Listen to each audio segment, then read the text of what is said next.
അരിമ്പൂരിലെ ധനുപൂയാഘോഷം വർണ്ണക്കാഴ്ചയായി. അരിമ്പൂരിന്റെ വിവിധ ഉത്സവ കമ്മിറ്റികളിൽ നിന്നായി 17 സെറ്റ് കാവടി ഘോഷയാത്രകൾ, പീലിക്കാവടി, പൂക്കാവടി, ചിന്ത്, കാവടി, തെയ്യം, അനുഷ്ഠാന കലാരൂപങ്ങൾ എന്നിവ വാദ്യമേളങ്ങളുടെ അകമ്പടിയോടെ അരിമ്പൂർ സുബ്രഹ്മണ്യ ക്ഷേത്രത്തിലെത്തി പാൽക്കാവടി അഭിഷേകം നടത്തി. ഷൺമുഖാനന്ദ സമാജം കൈപ്പിള്ളിയാണ് ആദ്യം അഭിഷേകം നടത്തിയത്. തുടർന്ന് കോവിൽ റോഡ് സെറ്റ് ശ്രീ വേൽമുരുക കാവടി സമാജം, കൈപ്പിള്ളി ബാലസമാജം, കിഴക്കേ പരക്കാട് കൈപ്പിള്ളി പടിഞ്ഞാറ്റുമുറി കാവടി സെറ്റ്, കൈപ്പിള്ളി പൂർവിക സെറ്റ്, യുവജന സമാജം, നടുമുറി പരക്കാട് ബാലസമാജം, കായൽ റോഡ് പരക്കാട് യുവജന സമാജം സെറ്റ്, ശ്രീനാരായണ ഗുരു പൂർവിക സെറ്റ്, വടക്കുംപുറ യുവജന സംഘം, ആറാംകല്ല് വേൽമുരുക കാവടി സമാജം, വടക്കുംപുറം ജനകീയ സമാജം, കൈപ്പിള്ളി തെക്കുംപുറം, അഞ്ചാംകല്ല് കാവടി സമാജം, കരുവാൻ വളവ് വടക്കുമുറി, എറവ് വടക്കുമുറി സെറ്റ്, ദേശശക്തി സെറ്റ്, വെളുത്തൂർ എന്നിങ്ങനെ അഭിഷേകങ്ങൾ നടന്നു.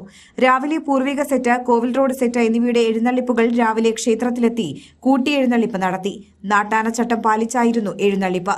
ആനകളുടെ എണ്ണവും കുറച്ചിരുന്നു. ഉത്സവത്തിന്റെ ഭാഗമായി മൂലക്ഷേത്രത്തിൽ നിന്നും 100-ലേറെ സ്ത്രീകൾ പാൽക്കുടങ്ങൾ ക്ഷേത്രത്തിലേക്ക് എഴുന്നള്ളിച്ചു. ഉത്സവത്തിന്റെ ഭാഗമായി 7 ദിവസം കലാപരിപാടികൾ, ഗണപതി ഹോമം എന്നിവ ഉത്സവ കമ്മിറ്റികളുടെ നേതൃത്വത്തിൽ നടന്നു.